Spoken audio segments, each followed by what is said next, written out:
To take Rupa into the later rounds. He feels that he wears out, although if he's going back to Rupa's last fight, which was the loss to Aaron Davis, remember that Rupa says he only had 4 days to prepare for that fight and really wasn't ready to go the distance. Tonight he says that he is. And early portions of fights so important for Kevin Pompey. He just doesn't feel comfortable a lot of times early in bouts. We saw Buck Smith go after him pretty quick, though he sustained through that. Now, we saw a moment ago something that's going to be repeated often in this bout. Rupa going downstairs with a right to the body and Pompey immediately countering with a left hook. That is something very important to watch for. Yeah, Pompey, excellent counter puncher. Yeah, and the hook is one of his best weapons.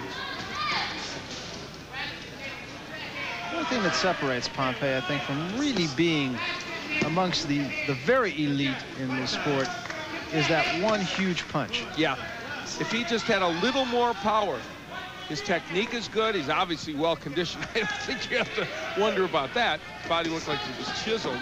He just doesn't have huge power.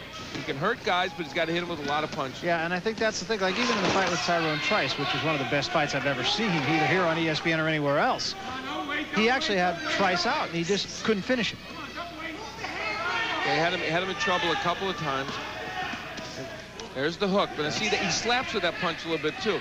He will throw that left hook when Rupa goes down to the body. A hook from Rupa. That's one of his best punches, the half hook, half uppercut. Punch that we saw a little earlier, Oscar De La Hoya make good use of. There's the uppercut from Pompey.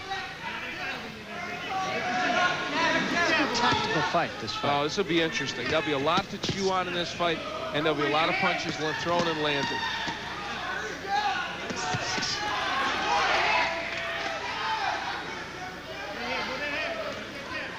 We've seen Kevin Pompey against some very good boxers. We saw him against Trice, Santos Cardona, Buck Smith, people of that ilk.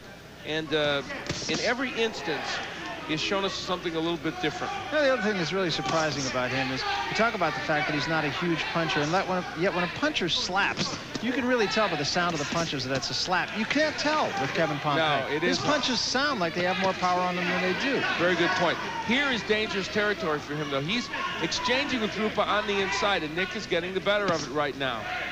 But again, that often happens early in fights with Pompey. And Pompey content to lay in there with Rupa. Rupa wants to jab his way in. We haven't seen as much of that from him as he promised. Coming to the end of the first round, and the first round has been pretty much as advertised, and I think we can expect to see more of this. We'll be back. John, how you doing? And forget it. Nick Rupa wants this punch to get in, that kind of half left hook uppercut. And